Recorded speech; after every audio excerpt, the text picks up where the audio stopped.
오늘 하나님의 말씀을 통해서 우리 안에 하나님 안에서 더욱더 굳건해지고 하나님을 알아가는 귀한 은혜가 있기를 소망합니다.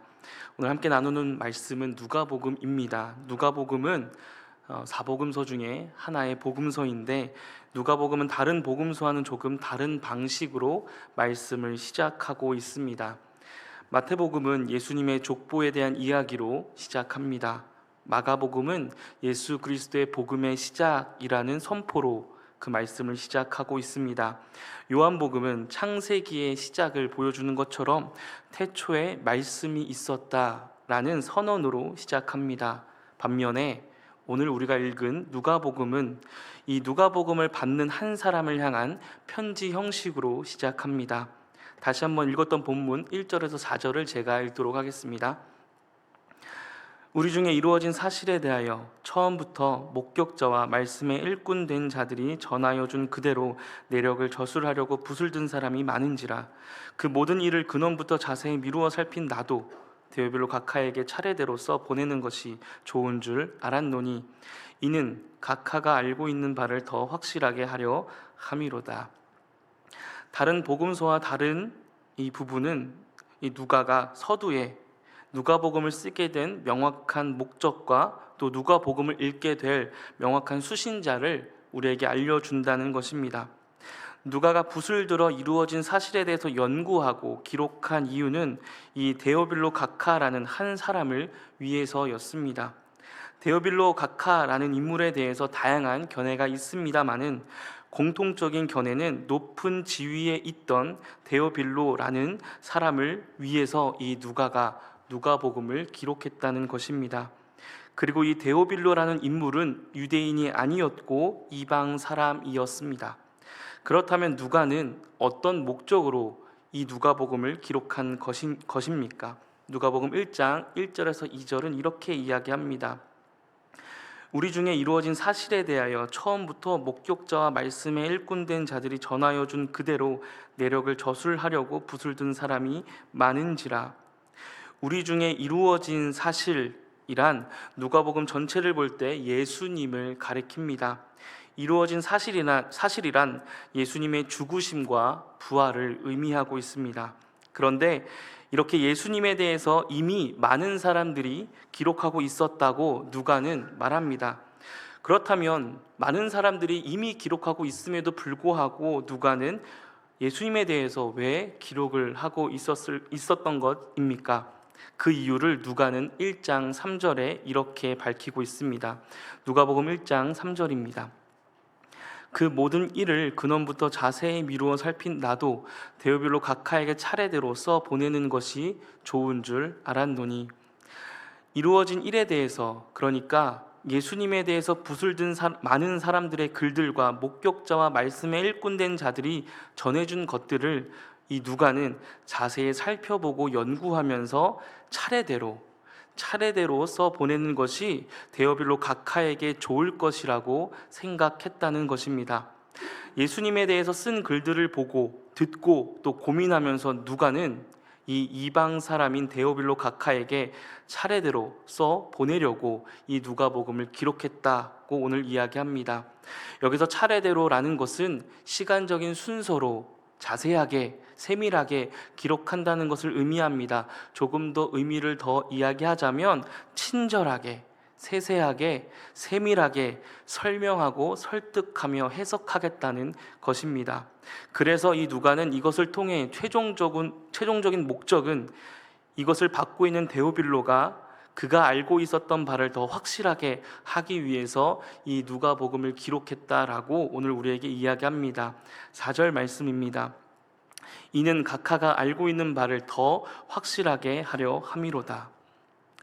이렇게 보면 데오빌로는 아마도 이미 이루어진 일인 예수님에 대한 이야기를 알고 있었으며 예수님을 믿었거나 혹 예수님에 대해서 관심을 가지고 있던 사람이면서 그러나 유대인도 아닌 완전한 이방인 사람이었다는 사실을 우리는 알 수 있습니다. 그렇다면 우리와 너무나도 비슷하지 않습니까? 예수님을 믿고 있거나 또 예수님에 대해서 관심을 가지고 있던 사람이면서 그러나 유대인도 아닌 이방인 사람이 예수님에 대해서 알고 있는 것을 더 확실하게 하기 위해서 누가는 이 누가복음을 기록했습니다. 그래서 이 누가복음은 우리에게 더욱더 중요한 말씀입니다. 누가복음 1장 1절에서 4절은 누가가 이 복음서를 굳이 기록한 목적과 이 복음서를 읽었으면 하는 명확한 수신자와 명확한 목적을 우리에게 알려주고 있습니다. 예수님을 믿거나 예수님에 대한 관심을 가지고 있으나 유대인도 아닌 이방인인 우리가 이미 이루어진 예수님에 관해서 알고 있는 그 사실을, 예수님에 대해서 알고 있는 그 사실을 더 확실히 하기 위해서 기록된 것입니다. 누가는 이렇게 기록 목적과 수신자를 먼저 누가복음 서두에 밝힌 뒤에 드디어 서두를 이렇게 시작합니다. 본문 5절에서 7절입니다. 제가 읽겠습니다. 유대왕 헤롯 때에 아비야 반열에 제사장 한 사람이 있었으니 이름은 사가랴요, 그의 아내는 아론의 자손이니 이름은 엘리사벳이라. 이 두 사람이 하나님 앞에 의인이니 주의 모든 계명과 규례대로 흠이 없이 행하더라. 엘리사벳이 잉태를 못함으로 그들에게 자식이 없고 두 사람의 나이가 많더라. 그 시작의 배경은 이렇습니다. 유대왕 헤롯 때라고 누가는 배경을 밝히면서 이야기를 시작합니다. 헤롯이 유대의 왕으로 있었던 시기는 시간적으로나 사회적으로나 또 종교적으로 가장 억압을 받았던 시기였습니다. 시간적으로는 말라기 선지자 이후에, 구약의 말라기 선지자 이후에 400년이라는 시간, 그 시간 동안 하나님의 직접적인 계시가 이스라엘 백성에 없었습니다. 또 사회적으로는 유대인들이 로마의 식민지로 있었던 상황이었습니다. 종교적으로는 메시아라는 구원자를 더욱 기다렸던 시기이면서 가장 암울했던 시기였습니다. 그 암울했던 시기를 헤롯 왕, 유대 왕 헤롯 때라고 오늘 누가는 이야기합니다. 그 암울했던 시기에 누가는 그 시기에 우리에게 한 부부를 소개하고 있습니다. 그 부부는 사가랴와 엘리사벳이라는 제사장 부부였습니다. 이 두 부부는 아비야 반열이라는 제사장 그룹에 속해 있었는데, 이 아비야 반열은 제사장 그룹 중 하나로 성전에서 제사를 집행하는 제사장들이 속해 있었던 그룹입니다. 다윗 시절에 다윗이 제사장직을 24개의 반열로 나누어서 성전에서 제사를 집행하도록 그렇게 구분해서 나눴습니다. 그 반열 중에 이 아비야 반열은 8번째였고 이들은 아론의 후손이었습니다. 이 아비야 반열의 제사장 사가랴와 그의 아내 엘리사벳이 오늘 성경에 등장합니다. 성경은 이들을 표현할 때 의인이라고 표현하며 흠이 없는 자들이라고 표현합니다. 그 이유를 1장 6절에서 이렇게 말합니다. 1장 6절입니다.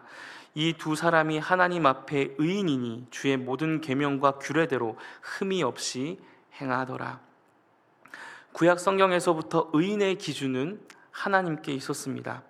하나님께서 주신 하나님의 계명과 규례대로 흠이 없이 행했던 사람이라고 오늘 성경은 사가랴와 그의 아내 엘리사벳을 소개합니다.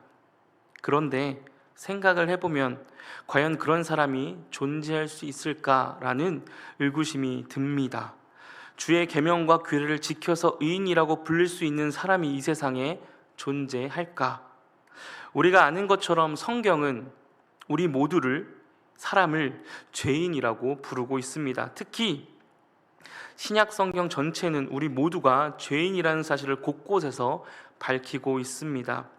그럼에도 하나님은 누가를 통해서 사가랴와 그의 아내 엘리사벳이 주의 규례와 계명을 지키고 흠이 없이 행하였으며 의인이었다고 소개합니다. 다시 한번 그 질문이 생깁니다. 과연 가능한 것인가? 이 물음은 그 바로 다음에 나오는 사가랴와 엘리사벳의 또 다른 소개를 통해서 우리는 이해할 수 있을 것입니다. 1장 7절입니다. 엘리사벳이 잉태를 못함으로 그들에게 자식이 없고 두 사람의 나이가 많더라.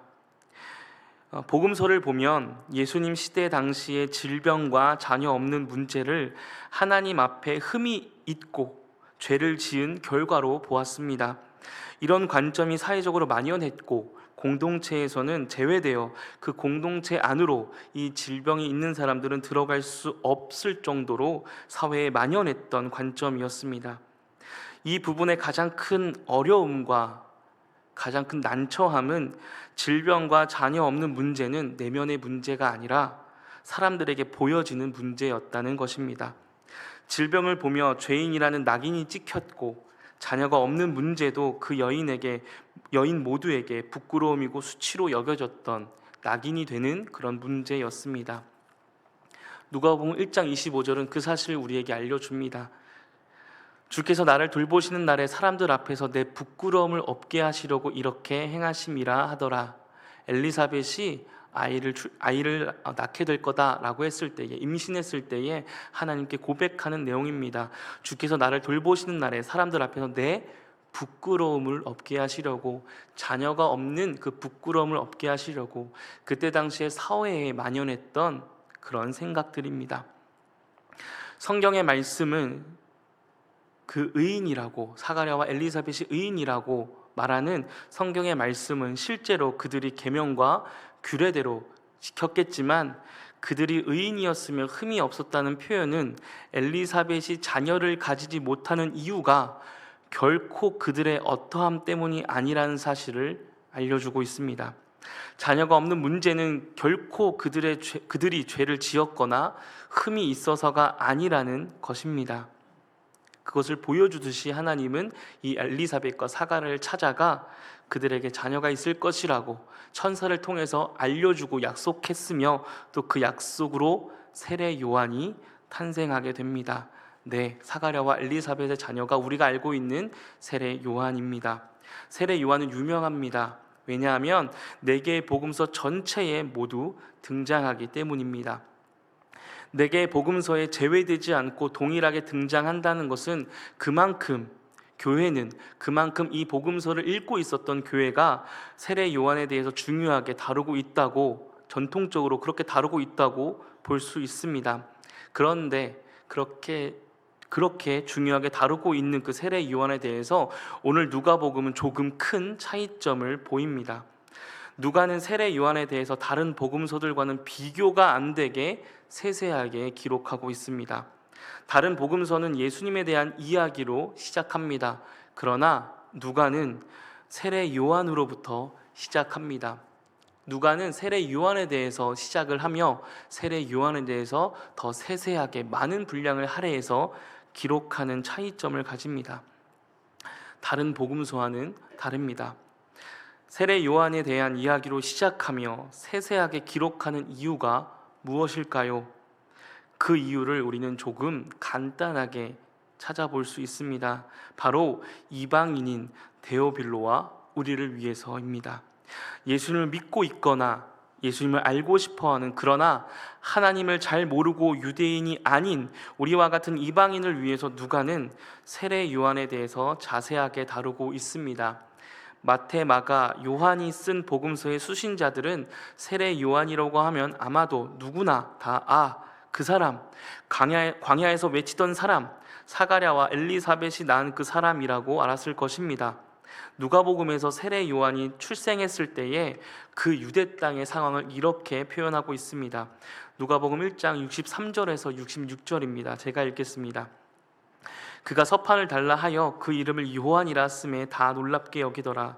이에 그 입이 곧 열리고 혀가 풀리며 말을 하여 하나님을 찬송하니 그 근처에 사는 자가 다 두려워하고 이 모든 말이 유대의 산골에 두루 퍼지매 듣는 사람이 다 이 말을 마음에 두며 이르되 이 아이가 장차 어찌 될까 하니 이는 주의 손이 그와 함께 하심이러라.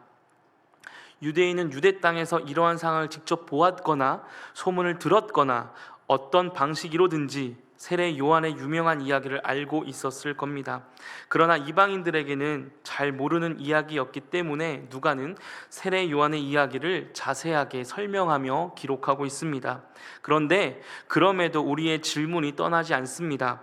도대체 세례 요한이 누구이기에 누구이기에 네 개의 복음서는 모두 세례 요한을 기록하고 있으며 심지어 누가복음 1장에서 3장에 걸쳐 세례 요한을 등장시키고 심지어는 엘리사벳이 세례 요한을 임신하고 출생해서 세례 요한이 성인이 되는 모든 과정을 기록한 것입니까? 도대체 세례 요한이 누구이기에, 어떤 인물이기에 이렇게 네 개의 복음서 저자는 기록하고 있으며 누가는 더욱더 세세하게 세밀하게 기록하고 있는 것입니까?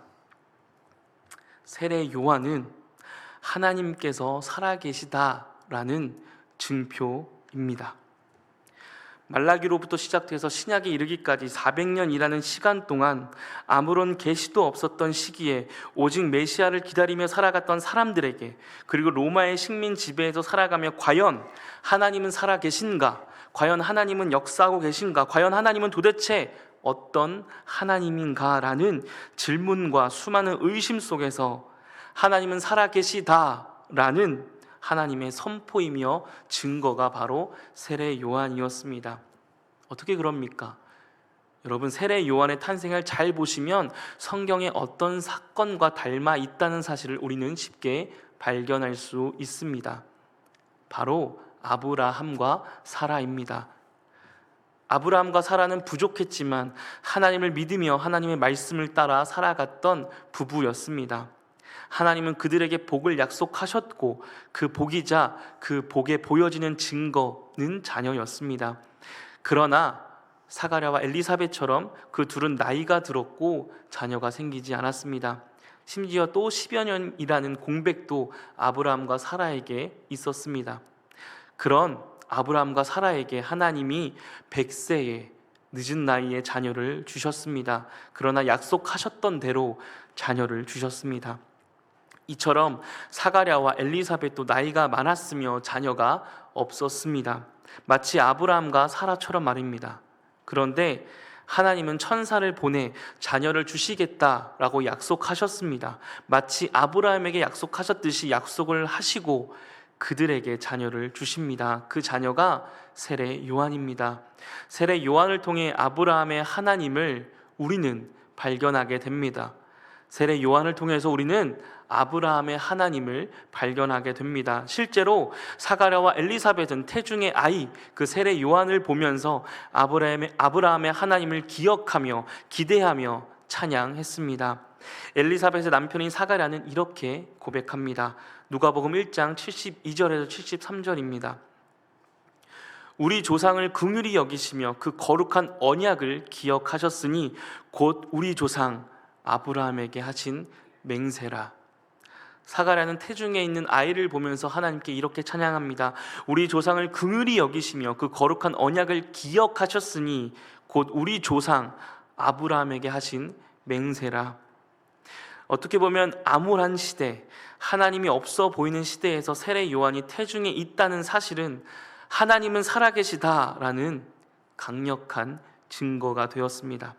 그래서 이들은 태중의 아이를 보며 세례 요한을 보며 하나님을 바라보게 되었고 아브라함의 하나님에 대해서 그 암과 믿음이 확실해졌습니다.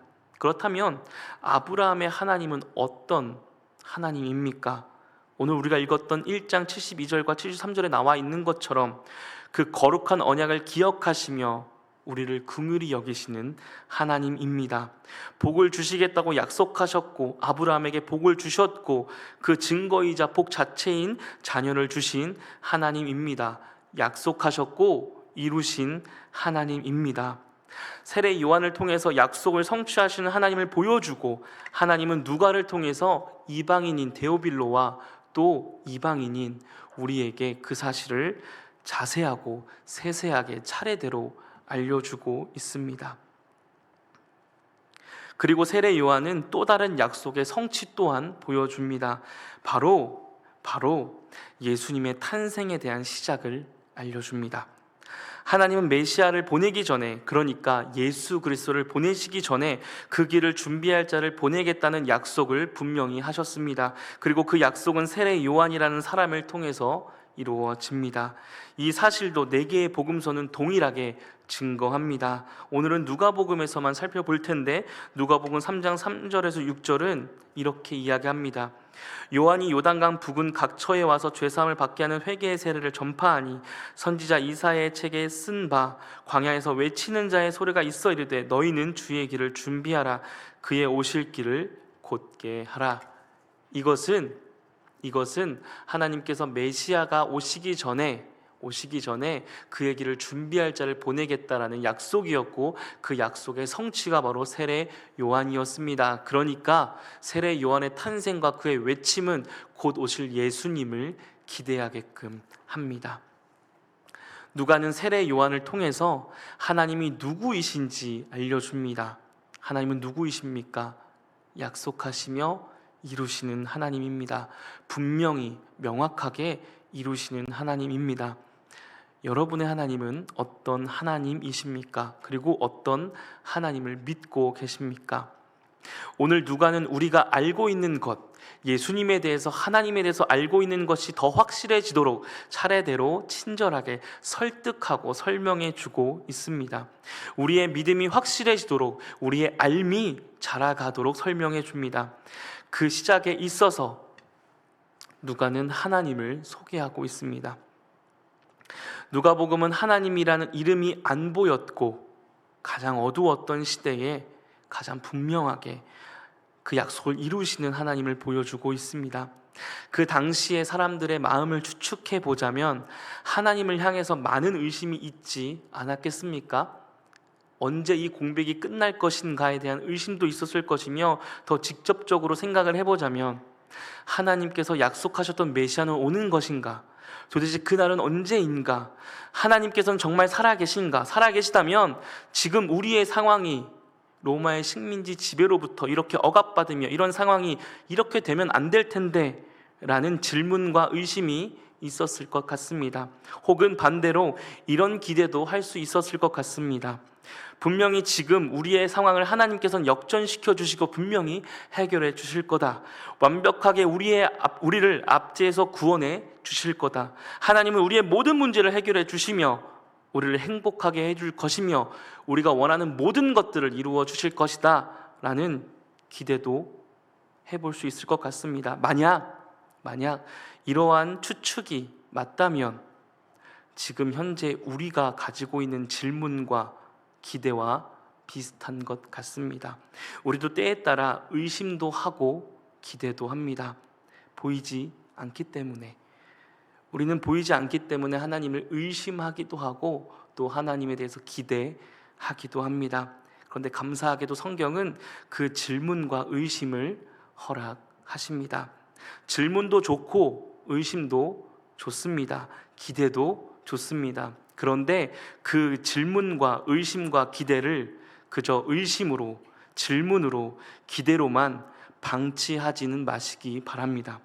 오늘 누가가 말하는 것처럼 이루어진 일에 대해서 그 아는 것을 더 확실하게 하며 든든하게 하시기 바랍니다.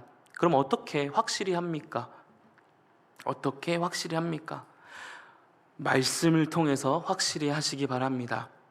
성경은 너무나도 친절하게 우리를 설득하고 설명해 주고 있습니다.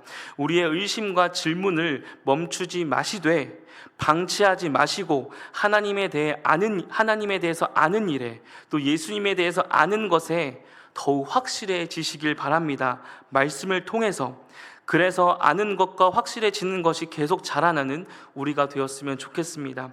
하나님을 아는 것과 확실해지는 것을 우리는 믿음이라고 부릅니다. 그 믿음이 자라가는 우리가 되었으면 좋겠습니다.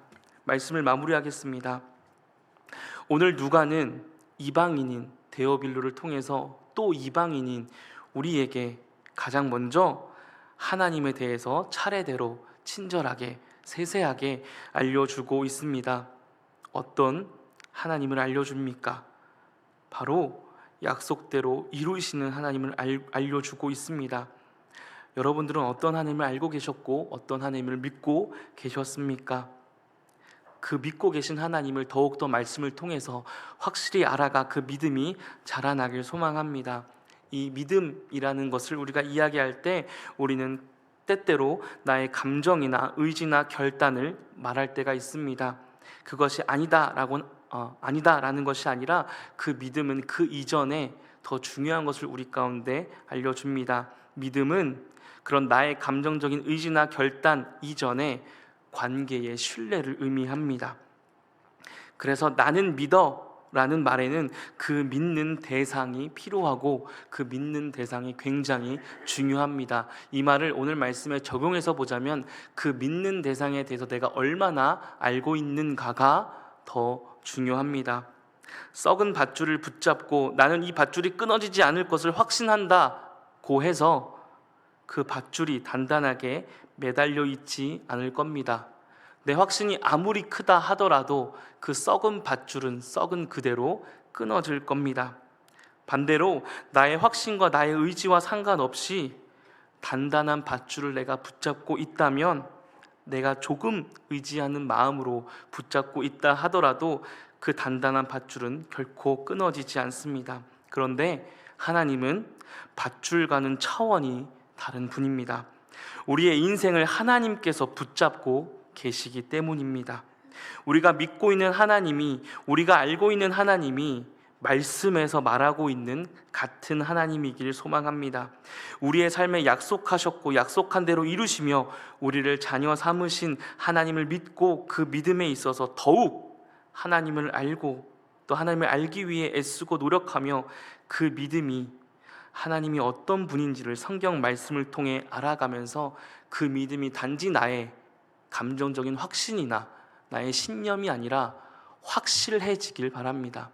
오늘 누가가 우리에게 얘기하는 것처럼 아는 일에 더 확실해지기 위해서 누가가 우리 가운데 말씀을 주었던 것처럼, 하나님께서 누가를 통해서 우리에게 말씀해 주셨던 것처럼 우리가 알고 있는 하나님에 대해서, 알고 있는 예수님에 대해서 나의 믿음의 큰 작음 그것보다도 아는 일에 말씀을 통해서 더욱 확실해져서 단단하고 영원히 나를 붙잡아주는 그 하나님을 믿으며, 비록 하나님이 보이지 않는 곳에서 더 분명히 하나님을 보며 그 하나님과 동행하며 살아가는 우리 모두가 되기를 간절히 소망합니다.